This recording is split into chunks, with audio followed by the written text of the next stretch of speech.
I'm wearing the necklace. I found somewhere to wear it, or something to wear it with. Hi! So it's June, which is Pride Month, but then it's also Scoliosis Awareness Month, which is something not a lot of people seem to know. One of my cousins who has scoliosis, and she's actually going for the surgery later on this month, did not know that June was Scoliosis Awareness Month, which is kind of, it's not fair on people who have scoliosis. We should know.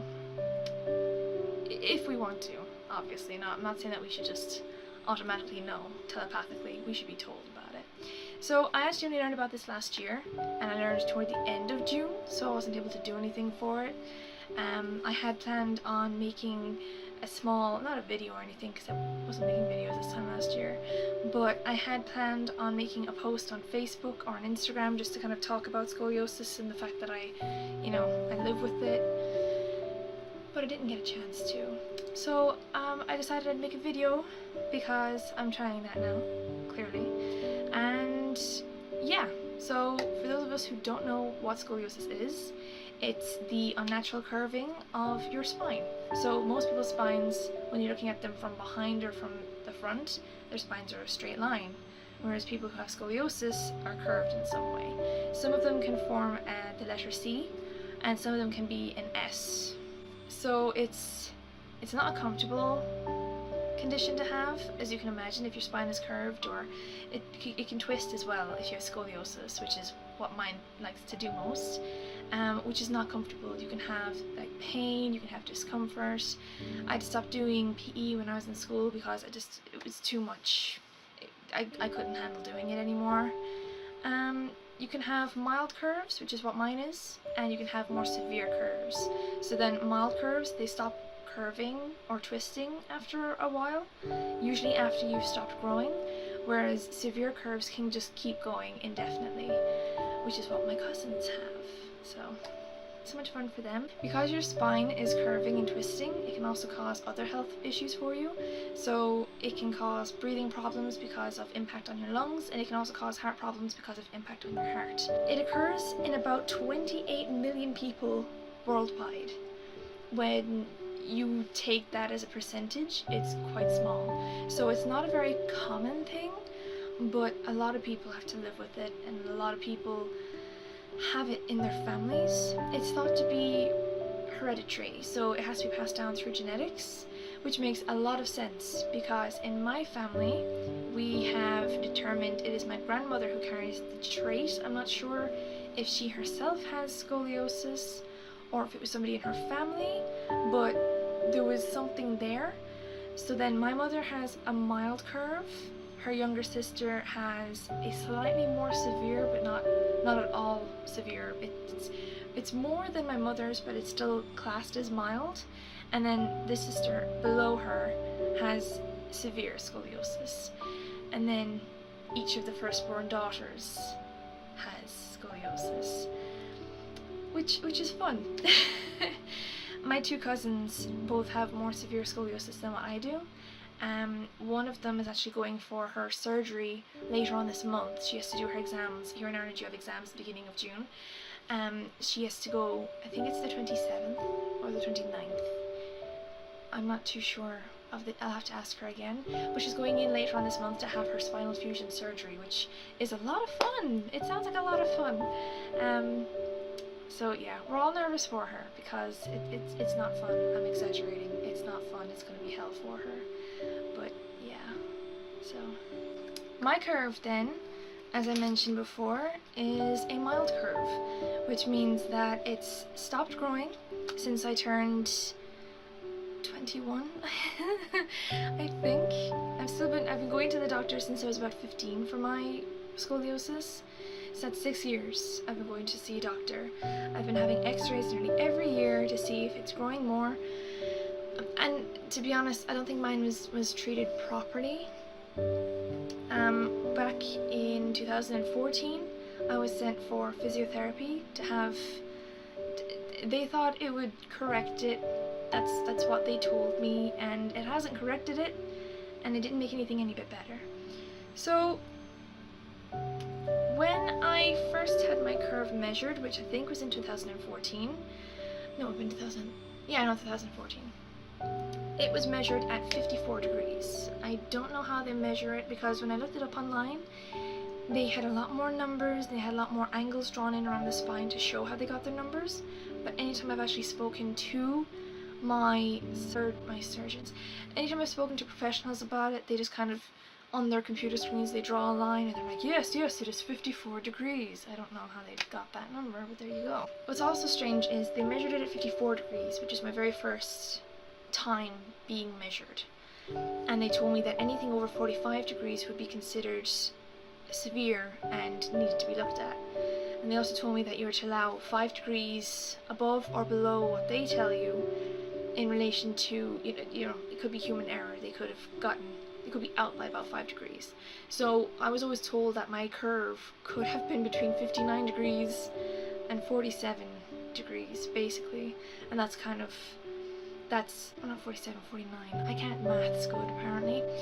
But that was where I was supposedly at back when I was about 18? No, not 18. What? I would have been about 16 at the time. Yeah, 16. Which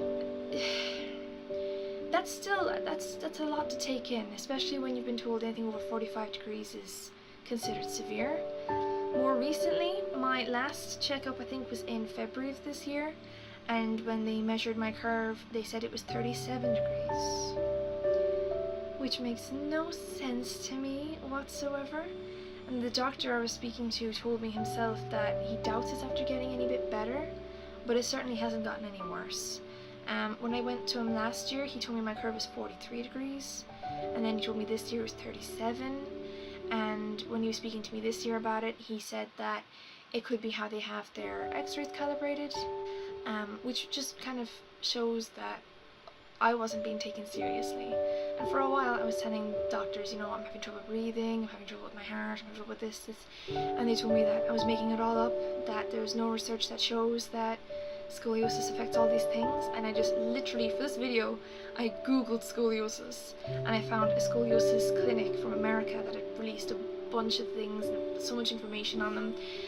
And when I was reading down through it, it said that more severe curves can cause issues with breathing and heart. And I'm just like, that's what I've been saying for the past like 6 years. Nobody's listening to me. Mine is adolescent idiopathic scoliosis. Adolescent being you find it in childhood. Idiopathic means you don't know where it came from. So even though it's more than likely hereditary, because you know my family tree just kind of proves that, we still don't know what causes that gene, why it happens, where it came from. So idiopathic just kind of means no cause found in childhood, and adolescent it was found when I was an adolescent child. Yeah, so the physiotherapy that I did, I went once a month for about 6 or 7 months, and the physiotherapist, when she saw me, she said that I was the most severe case she'd ever been handed. I was the most severe case she'd ever been asked to handle. That works better. So she was kind of shocked when she saw me, and she saw how severe my curve is. I think the most shocking part about my curve is the twisting involved, because that's really the only issue I have. Like I could deal with a C-shaped spine, that's fine, you know, I'd be a little bit Jenga, but having the twist and having my ribs stick out on one side and like non-existent on the other side is kind of gross to me. So as I mentioned earlier, one of my cousins is going in for surgery, which is one of the ways of treating scoliosis. I had the option of requesting the surgery, but I decided not to, because where my curve is, it's in the lumbar region, which means that it's in the part of your spine that has the most flexibility, and it's called spinal fusion surgery. So they fuse your spine in the one place to keep it straight so that it can't move and can't bend anymore. So if they were to perform the surgery on me, they would stop any flexibility that I had in my spine, and I was not prepared for that. I mean, I danced to K-pop videos. I can't not dance to K-pop videos. I love dancing to K-pop because I'm so yeah, spinal fusion surgery, there we go, is where they insert steel rods around your spine, almost like bracing inside your spine. that keeps it all still and holds it together. It's a long procedure. It's not a comfortable procedure. You're lying on your face for the entire time. It can take, I've seen videos where they've lasted up to 12 or 14 hours, having to do like all the spine. And then you have a huge big scar down your back, which I don't mind at all. In fact, like, bring on the scar. What's miraculous though is when I was about 8, I went into hospital for appendicitis, and I had it removed and everything, and I was in hospital for 6 days. 6 days for having my appendix removed. I was in hospital for 4 days in 2016 then for when I was diagnosed with a heart condition as well. Happy days! But I was in hospital then for about 4.5 days. My cousin is going in on a Thursday, staying in over the weekend and returning home on the Monday after having surgery on her spine. I mean, I find that it's bizarre that she's going in and having surgery on such a fragile place, and she has to try and train herself to walk again. She has to train herself to even standing differently. When your spine has been curved for so long and you're used to standing a certain way so you don't hurt it, when it's straight again, she's gonna have to learn everything all over again and adjust to how she can now stand and sit, and even the fact that she's gonna be stiff in one part of her spine and she's gotta try and sit down in a particular way so that she doesn't hurt herself.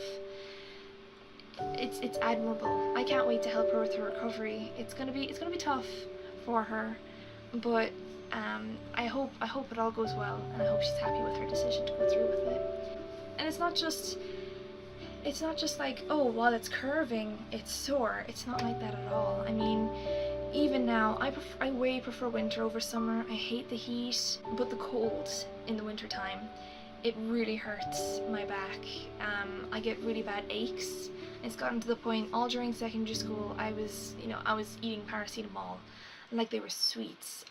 Every single day, because I was carrying a heavy bag, I was walking a lot around my school, and every now and again if the teachers needed a hand with like moving chairs or desks from one room to the next, they'd just get a bunch of students and say like, give a hand. And because it was an all-girls school, so it's not like they'd ask the boys to help out, they'd have to ask girls, and they'd always give out and say like, don't just take one chair, take 2 or 3. And we were just like, we can't, like, none of us are strong enough for this.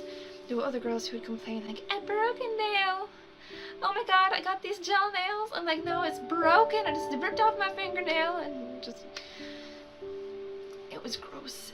Fun fact, the word scoliosis comes from the Greek, which is going to be on screen somewhere, which is pronounced scoliosis, but it means bending.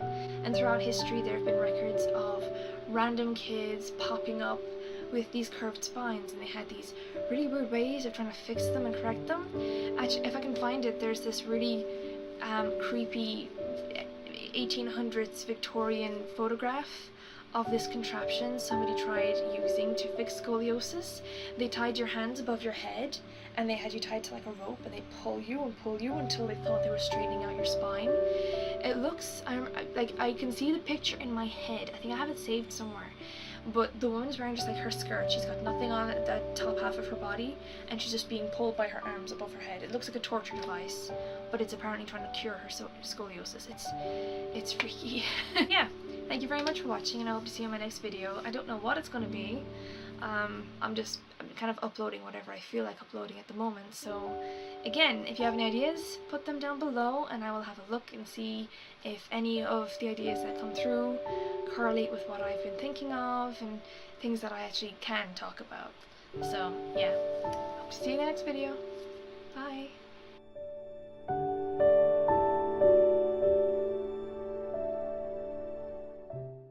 I mean, even now, I way prefer winter over summer. I hate the heat, because at least if you're too cold, you can turn on the heating or put on an extra jumper or something and warm yourself up. But when you're too warm, it's not like you can keep taking off layers, because after a while you're just down to like nothing, and there's nothing else to remove, and you're still sweating, and it's disgusting and greasy and ugh.